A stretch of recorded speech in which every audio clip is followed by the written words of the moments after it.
Welcome to the channel. Thank you everybody for tuning in.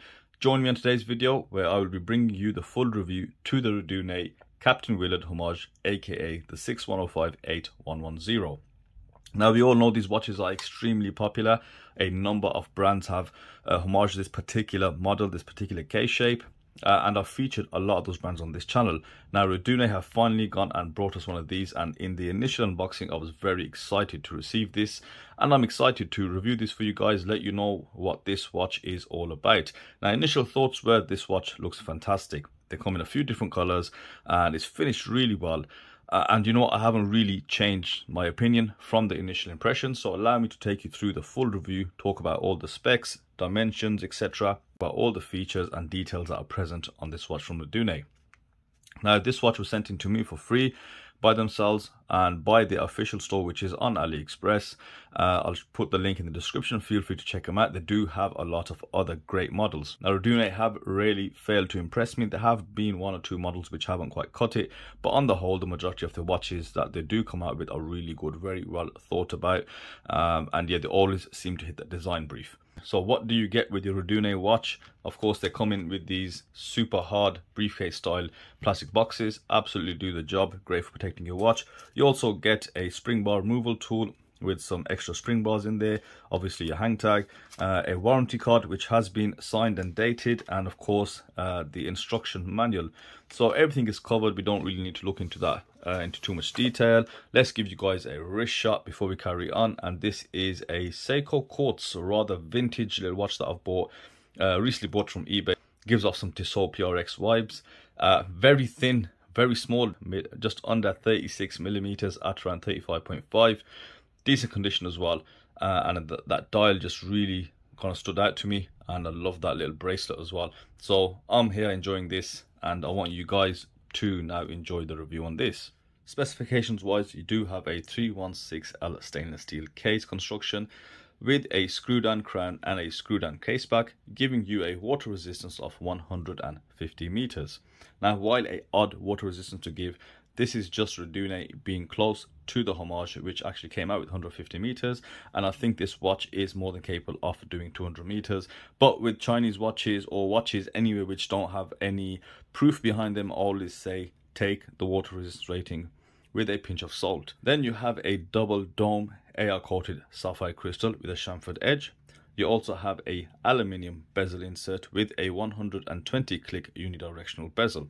As you can see, this is the black and gold variant. The watch also comes with a sandblasted grey variant and a full black. The sandblasted one does look really good. Now I've had the previous models, the 61058-1000 homages, and I've had them in all colours, and the sandblasted one does really stand out. It is quite different. I love the colour of the dial on there, but again, it's very subjective, depends what the look and feel you like.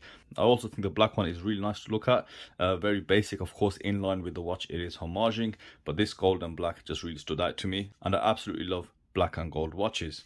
The price for this watch is £146, which is just under $200, available on the Retangula store. Looking at some dimensions, you do have a case diameter of 44.3 millimeters. You also have a lug-to-lug of 47.5 millimeters and a case thickness of 13 millimeters. Now they have achieved this by slightly sinking the case back into the case, which I think is a really nice touch. The bezel diameter is 41 millimeters. The crown size is just around 6.5 millimeters. The overall weight of the watch is 100 grams, which is a really good weight, and the lug width is 19 millimeters. Yes, awkward, but again, kind of correct. So dimensionally, the watch is pretty in line with all the other homages that we've seen, because they all try to do the same thing, of course. And these dimensions, I do really like them, despite the diameter being quite big. As you'll see in the wrist shot, these watches do fit very comfortably. And by now, most of you guys have hands-on experience with the steel dial version as well, so dimensions are not too far from there as well. Now the dial is mainly constructed with applied features like the hour markers, the logo, and the date window, with some printed text above the 6 and the printed minute track. The hour markers are well placed, large, and beautifully finished with polished gilt frames. The date window has a beveled edge date frame with a polished outline and a brushed inside, giving it a nicely defined presence on the dial. Now while the dial may lack some luster due to it being a matte black finish, I'd say the polished hour markers and the logo give it a very nice contrast. The dial allows for the light to be absorbed, while the polish features there to reflect the light back and making the dial really pop. Now, as this is the gold variant, you'll see a lot of shiny gilt features on the dial, which also make it stand out. Now, the gilt handset is also nicely polished with chamfered edges, making them stand out and giving that good quality look. They've also got lume application present, and of course that recognizable second hand with the traffic light style markings. Now, I really like how that red dot on the second hand does match that 150 meters text, which is also in red, gives it a really nice touch. Now, to finish it all off, you've got a brushed gold chapter ring that sits between the dial and the crystal. Now, the lume on this watch is absolutely fantastic. You've got C3 Super Luminova application. You've got the pip at the 12 o'clock on the bezel. All the hour markers, as mentioned, the indices are very large, allowing for a lot of lume to be placed in there. The lume on the handset also matches the amount of lume on the hour markers. That's quite important. Very stable lume throughout. No patchiness, and you can also see that lume on the tip of the second hand is also very bright, allowing you to follow the second hand. Retangula have also decided to stick to the aluminium bezel insert, and what you'll notice is that lume pip has been sat really nice and flush at the top triangle. Now, the numbering is also printed in a gilt or off gold, almost bronze coloration, which does suit the overall aesthetics, although the bronze is a different shade to the rest of the gold on the watch. Now, the bezel is also in a brushed gold finish, in tune with the black and gold theme, and it has a coin edge style of machining to the edge. Now, just have a quick look at the machining, really well done. I really like the texture present. Seems like a very solid made bezel, nice detailing, and I like that brushed gold effect. It isn't super high polished, giving it a tacky sort of look. It looks really well done. It is a 120 click unidirectional diving bezel with a very smooth click action.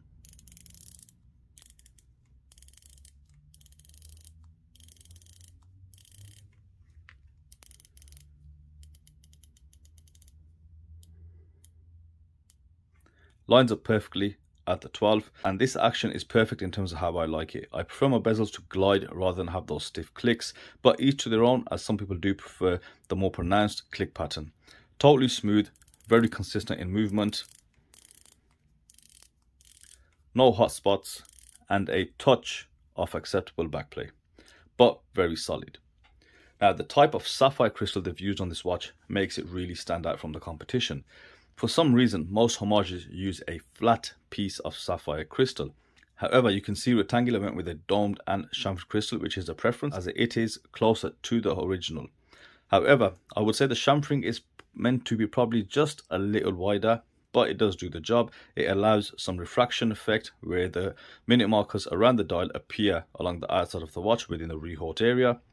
Now, the AR coating, which some may find distracting, as overall lesser coatings or clear AR is the preference. It allows for better visibility of the dial. The cushion style case is very smooth to touch, and it consists of a satin-like brushed finish in a circular grain, while the sides of the case are mirror polished. Very nice and smooth curvature, done extremely well, and the transition lines between the brushing and the polishing are immaculate, very clean cut, and the quality really does stand out in hand. Now, the crown is also in gold in line with the color combination. You do have a polished side to the crown. Now, the crown is signed with the text lock imprinted on there. Now, let's clarify this for some people. Now, while that does face the other way, that is in line, again, correct to the watch. It is homaging because 6105-8110 did indeed have a locking crown. There was no screw down crown, and it did actually lock in the direction that you see the arrow pointing. Now, of course, if I was Retangula, I would just flip that around, so it is actually relevant to the crown, because if somebody does not know about watches, they'll be unscrewing this thinking it is locked, so that's a no-no. The machining is really nice, gives you really good grip of the 6.5mm crown, and it does fit really snugly into the integrated crown guards. Turning the watch over, the case back is very smooth to touch, fully polished, engraved logo of a turtle. You also have specifications on the back, and it does screw down. As mentioned earlier, it does sit into the case slightly, reducing the overall thickness. And looking at the strap, they've gone for a period correct style of rubber strap with a chocolate bar style pattern with some glossy finishing. Now, it is closest to the original. I must admit, it gives the watch a slightly plasticky look, and I much prefer the tropical style FKM rubber straps. But you know, props to Retangula for giving us this style of strap, and it is that awkward lug width of 19mm. Can you force in a 20mm strap? Quite possibly, but it will be tight in there. Now, whereas cloth or nylon straps, there should be a much easier fit. But you know, there are now a lot of 19mm strap options available, so please look around. The strap is in good length, and it does taper from 19mm down to 16.5, and it will fit a large variety of wrists. Now, on wrist, it wears very comfortably. Even with a diameter of 44mm, it fits nice and center of my 6.5-inch wrist. I do love these cases, and any homage to this will fit and wear superbly comfortable. Now, with the strap, as mentioned, it does feel kind of plasticky. However, I am grateful that Retangula or Rdunae gave us this kind of strap, because the alternative options to get this particular strap are quite pricey. You're looking at like Uncle Seiko, etc. But you know, it isn't too bad overall. You can definitely get used to it. It just needs to be worn in quite a lot more. But you know, I find those FKM tropical straps just a better fit, and that's my just personal preference. But these watches are strap monsters, although the color combination might kind of limit your options. Now, to summarize, I think Retangula have done a fantastic job with this watch. They've really paid attention to some of the features, like getting the correct sapphire crystal in there, sticking with the aluminium bezel insert. I'm not too happy with the color difference. That is more bronze than gold, but you know, you can't have it all. I just think they should have paid a bit more attention, considering they've done so much. I like the case finish, the build quality, crown, everything else is really nice on this watch. The bezel for me is one of the best bezels I have felt. I really like the type. This is my perfect style of rotation on a bezel. Quite a mechanical sound, glides over. The grip is incredible, feels really good in hand, and I find that quite satisfying to turn. Lume's great, and overall I think it's a good homage. Definitely has a place in the current market. I think overall a very good quality watch. You'll definitely be pleased with this. So if you are considering getting this watch, then please check the link within the description below. Definitely would appreciate you guys using those links. So that is it from me today. Hope you guys enjoyed that video, and I will see you on the next one. Thank you for watching.